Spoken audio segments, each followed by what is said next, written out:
Hello and welcome again to my channel Sandeep Jain classes. Tenses की series में आज हम सबसे पहले सिंपल प्रेजेंट टेंस की स्टडी करेंगे। फ्रेंड्स, क्या आप जानते हैं कि सिंपल प्रेजेंट टेंस का कहाँ प्रयोग किया जाता है, इसका सही प्रयोग कैसे किया जाता है? आज के इस लेसन में पार्ट फर्स्ट में सबसे पहले हम सिंपल प्रेजेंट टेंस के स्ट्रक्चर के बारे में पढ़ेंगे। इसका स्ट्रक्चर क्या है, उससे सेंटेंस बनाना सीखेंगे और सही सेंटेंस कैसे बनाते हैं और इससे संबंधित गलतियों को कैसे सुधारें इसके बारे में पढ़ेंगे। इसी के पार्ट 2 में हम सिंपल प्रेजेंट टेंस का कहाँ और कैसे प्रयोग किया जाता है इसको सीखेंगे। आप यह भी सीखेंगे कि सामान्य गलतियाँ जो अधिकांश लोग करते हैं उन्हें कैसे दूर किया जा सकता है। तो आइए शुरू करते हैं। सिंपल प्रेजेंट टेंस, जिसे प्रेजेंट इंडेफिनिट टेंस भी कहते हैं, यह इंग्लिश में सबसे बेसिक टेंस है। कुछ एग्जाम्पल्स देखते हैं। मैं खेलता हूँ, आई प्ले। वह लिखता है, ही राइट्स।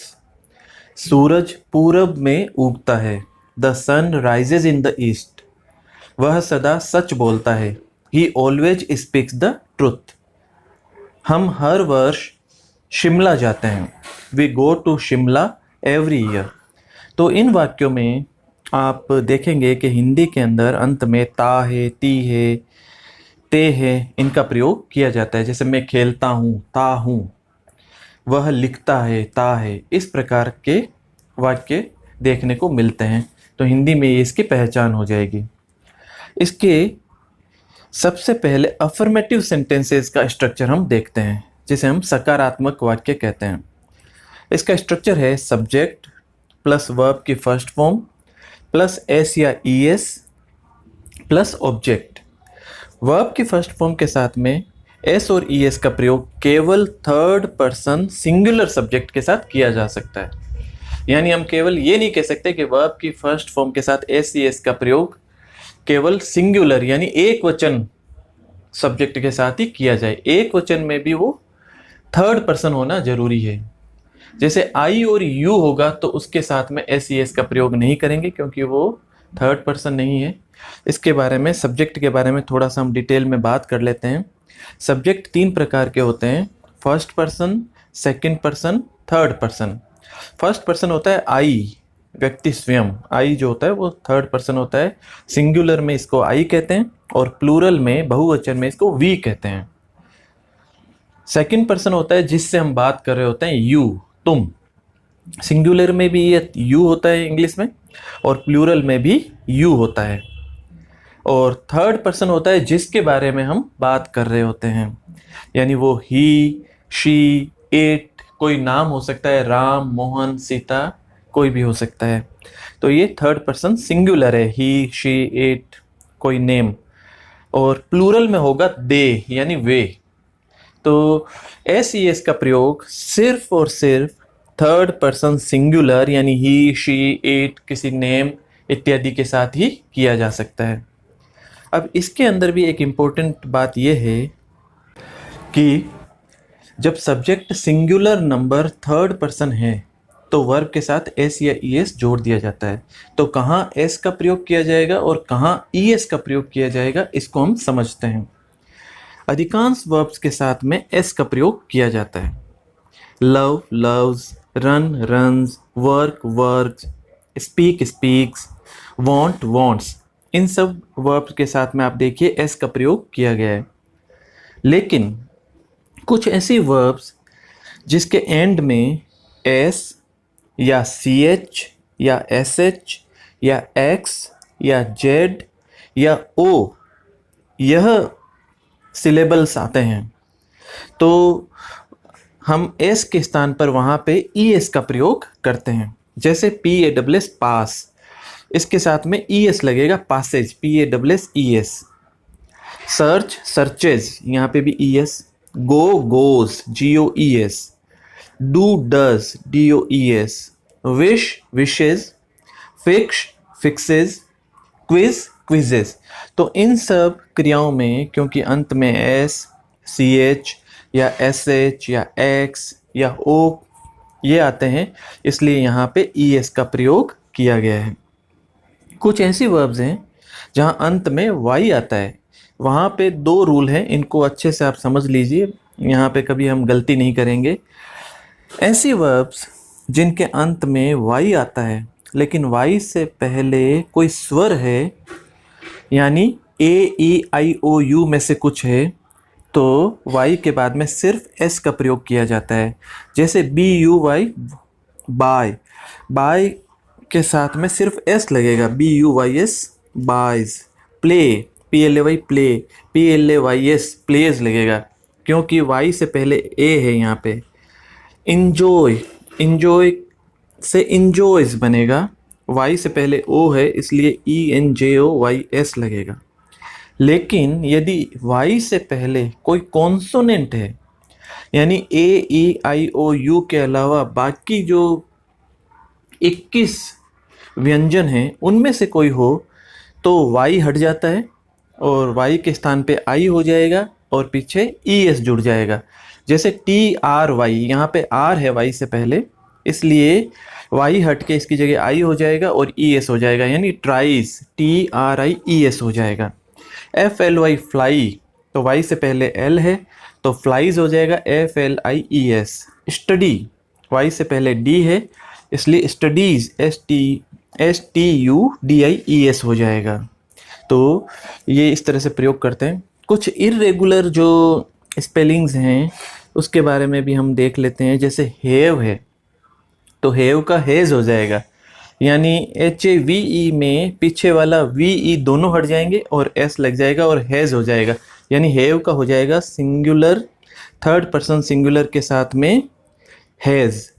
और बी जो है वो भी एक इर्रेगुलर वर्ब है, बी का आई है तो एम हो जाएगा, ही शी इट है तो इज़ हो जाएगा, यू है तो आर हो जाएगा, प्लूरल है तो आर हो जाता है। तो ये बी के रूप होते हैं, एम इज़ आर, ये हो जाएंगे सिंपल प्रेजेंट टेंस के अंतर्गत।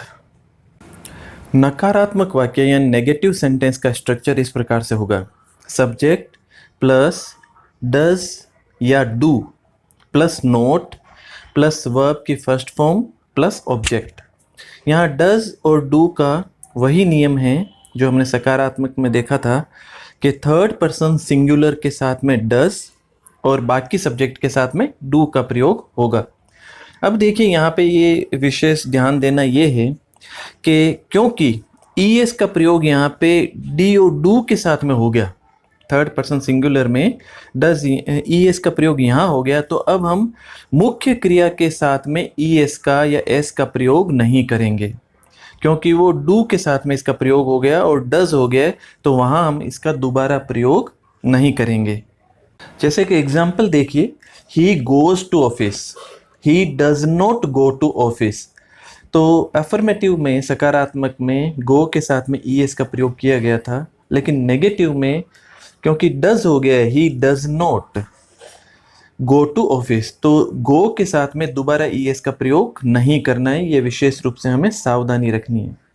आई play chess, I do not play chess, क्योंकि यहाँ पे आई है इसलिए प्ले है, और नेगेटिव में डू नॉट प्ले हो जाएगा, क्योंकि थर्ड पर्सन सिंगुलर के अलावा बाकी सब के साथ में डू का प्रयोग किया जाता है, तो अधिकांश जगह डू का प्रयोग होगा। इंटेरोगेटिव सेंटेंस यानी प्रश्नवाचक वाक्य में स्ट्रक्चर इस प्रकार से होगा, W H word plus does या do plus subject plus verb की फर्स्ट फॉर्म प्लस ऑब्जेक्ट। कुछ एग्जाम्पल देखते हैं, पहले बिना डब्ल्यू एच वर्ड के देखते हैं। डू डज जो है इसमें आगे आ जाएंगे, और डू डज का प्रयोग उसी तरह से होता है कि थर्ड पर्सन सिंगुलर है तो डज का प्रयोग होगा, अदर सभी के साथ में डू का प्रयोग होगा। जैसे वही एग्जाम्पल हम देखते हैं, आई प्ले चेस अफर्मेटिव में, नेगेटिव में हो जाएगा I do not play chess. Interrogative में यह डू आगे चला जाता है, डू आई प्ले चेस। इसी प्रकार से एक एग्जाम्पल देखिए, इट रेन्स, तो नकारात्मक में ये हो जाएगा इट डज नॉट रेन, और इंटेरोगेटिव में हो जाएगा डज इट रेन। और जब हमें डब्ल्यू एच फैमिली यानी जो वेयर, वेन, वाई, हाउ ये सब लगाने होते हैं तो ये सबसे पहले चले जाएंगे।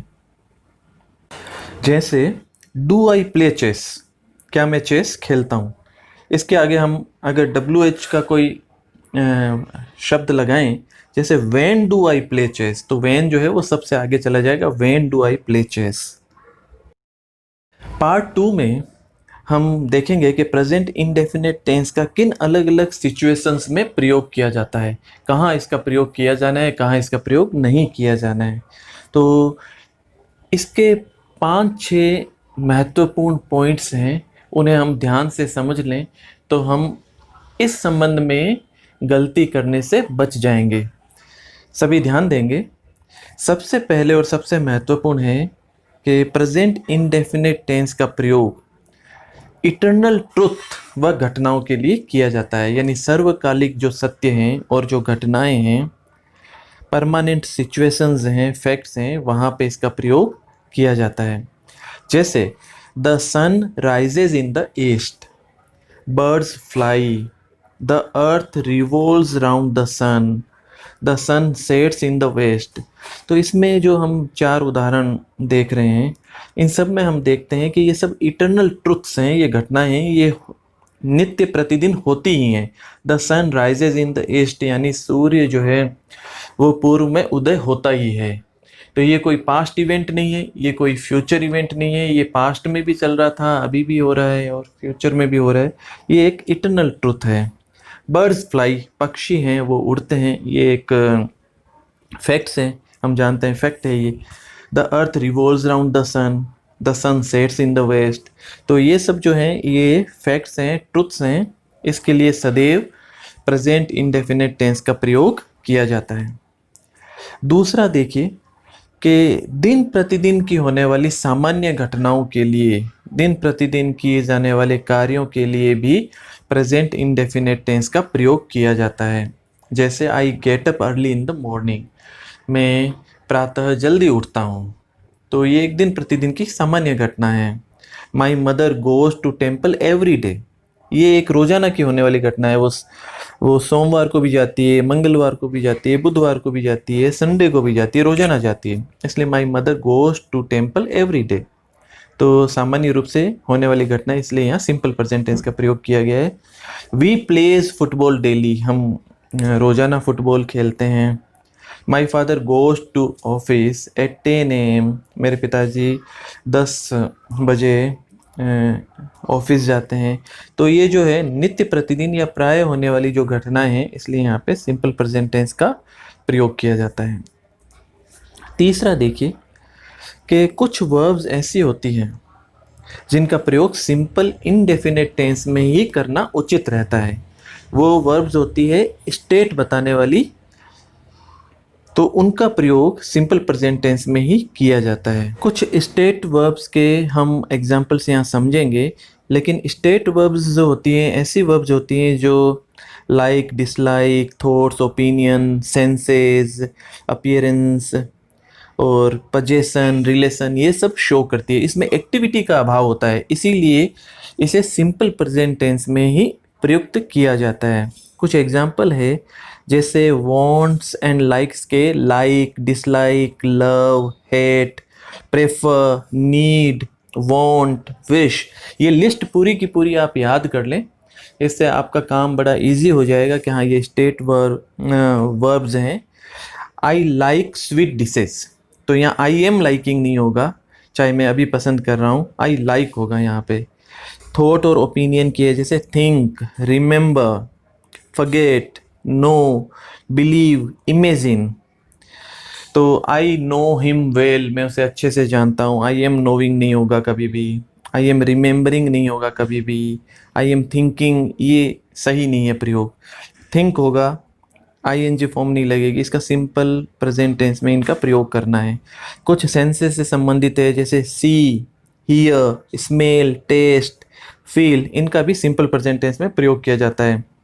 आई hear they are going to USA next year, तो आई एम हियरिंग नहीं होगा यहाँ पे कभी भी, आई हियर होगा। आई सी हर इंजॉइंग द पिकनिक, तो यहाँ पे आई एम सीइंग नहीं होगा, आई सी का प्रयोग होगा। तो जो सेंसेस से संबंधित है, यानी हमारी इंद्रियों से संबंधित, सी, हियर, स्मेल, टेस्ट, फील, इन सब के अंदर ये सब स्टेट वर्ब्स हैं, और इनका प्रयोग सिंपल प्रेजेंट टेंस में किया जाएगा। इसी प्रकार से अपीयरेंसेस से संबंधित जैसे seem, look, look like, appear, resemble, sound, जैसे इट साउंड्स गुड, तो यहाँ पे सिंपल प्रेजेंट टेंस का प्रयोग किया गया है। पोजेशंस और रिलेशन से संबंधित जो वर्ब्स होती है जैसे have, own, belong, possess, I have 2 cars, तो यहाँ पे आई हैव होगा, आई एम हैविंग नहीं होगा। I have a big house, I am having नहीं होगा, आई हैव का प्रयोग होगा। और कुछ अदर स्टेट वर्ब्स है जैसे cost, depend, include, involve, contain, like, तो इन वर्ब्स के एग्जाम्पल आप भली भांति याद कर लें और जहाँ ये वर्ब्स आ रही है तो हम समझ जाएंगे कि यहाँ सिंपल प्रेजेंट टेंस का प्रयोग किया जाएगा।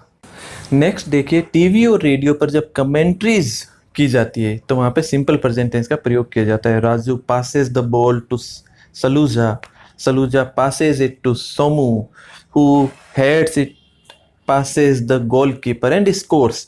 तो यहाँ देखिए सब जगह सिंपल प्रेजेंट टेंस का प्रयोग किया गया है। तो जहाँ कमेंट्रीज होंगी टीवी रेडियो पर सिंपल प्रेजेंट टेंस का प्रयोग किया जाएगा। इसी तरह से हियर और देयर से शुरू होने वाले एक्सक्लेमेटरी वाक्यों में भी सिंपल प्रेजेंट टेंस का प्रयोग किया जाता है। There she lives, there goes the bell, here comes the train, here she comes, इन सब के अंदर सिंपल प्रेजेंट टेंस का प्रयोग किया गया है। न्यूज़पेपर की हेडलाइंस जो होती हैं उसमें भी सिंपल प्रेजेंट टेंस का प्रयोग किया जाता है, जैसे cricket match draws, peace talks fail, इस तरह से। फ्रेंड्स, क्या आपको पता है कि फ्यूचर एक्शन के लिए भी प्रेजेंट इंडेफिनिट का प्रयोग किया जाता है, लेकिन सिर्फ उन्हीं फ्यूचर एक्शन के लिए जो पहले से प्री प्लान्ड होते हैं, पहले से जिनकी प्लानिंग की हुई होती है। जैसे our college opens in the month of July, ये पहले से फिक्स है कि हमारे कॉलेज जो हैं वो जुलाई के महीने में खुलेंगे। तो our college opens in the month of July, यहाँ पे इंग्लिश में सिंपल प्रेजेंट टेंस का प्रयोग किया गया है। ही रीचेज हियर टुमारो, उसका पहले से प्री प्लान्ड है कि कल वो यहाँ पे आएगा, तो ही रीचेज हियर टुमारो, ये गलत नहीं है, बिल्कुल सही है। मिस्टर शर्मा रिटायर्स ऑन 31 जनवरी, तो ये पहले से प्री प्लान्ड है, फिक्स है कि वो 31 जनवरी को रिटायर होंगे मिस्टर शर्मा, तो मिस्टर शर्मा रिटायर्स ऑन 31 जनवरी। एक महत्वपूर्ण टॉपिक यहाँ पे ये है, थोड़ा ध्यान देंगे कि सिंपल प्रेजेंट टेंस का प्रयोग कुछ टाइम बताने वाले, फ्रीक्वेंसी को शो करने वाले शब्दों के साथ प्राय किया जाता है। उसकी एक पूरी लिस्ट है, आप उसको पूरा समझने का प्रयत्न करें। जैसे आप देखिए, always, never, occasionally, sometimes, often, usually, every week, on Sundays, twice a year, every year, etcetera, इन सब के साथ में सिंपल प्रेजेंट टेंस का प्रयोग किया जाता है। इसको आप अलग अलग कैटेगरी में भी बांट सकते हैं। जैसे एवरी, एवरी को याद रखें, every morning, every afternoon, every day, every week, every summer, every winter, कोई भी हो सकता है। ऑन का प्रयोग होता है जैसे on Sundays, on Fridays, on weekends. In का प्रयोग होता है in spring, in summer, in winter. Once a week या twice a week, once a day, twice a month, इस तरह से भी इसका प्रयोग होता है। कुछ एग्जाम्पल देखते हैं।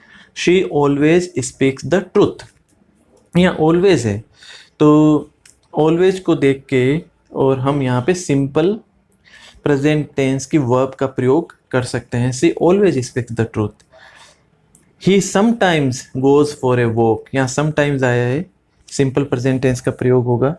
ही नेवर टेल्स ए लाई, यहाँ पे नेवर है, कभी नहीं, तो यहाँ पे भी सिंपल प्रेजेंट टेंस का प्रयोग होगा।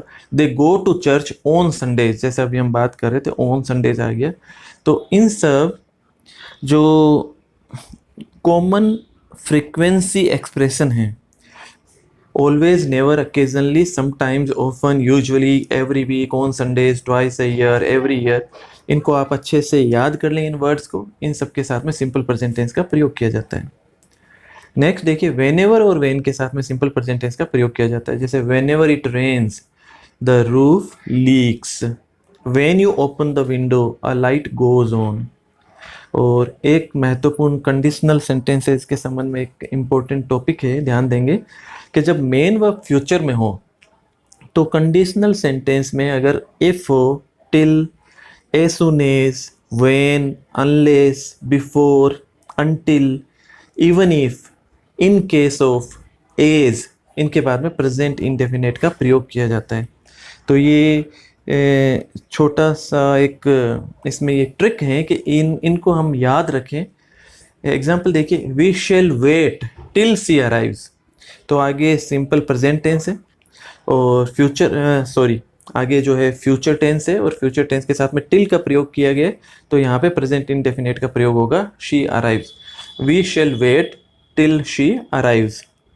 आई shall not go there even if it rains, तो इवन इफ आ गया तो यहाँ पे प्रेजेंट इंडेफिनेट टेंस का प्रयोग किया गया है। When he comes I shall give him a gift, यहाँ वेन के साथ हो गया। Unless he works hard he will not pass, या अनलेस के साथ हो गया। तो इन सब शब्दों के साथ में जो कंडीशनल सेंटेंस में जो आ रहे हैं इसमें simple present, simple indefinite tense का प्रयोग किया जाता है। तो आशा है विद्यार्थियों कि आपको आज सिंपल प्रेजेंट टेंस का भली भांति प्रयोग करना, इसके स्ट्रक्चर बनाने, इसके सेंटेंस बनाने और किन किन सिचुएशन में इसको यूज करना है ये समझ में आ गया होगा।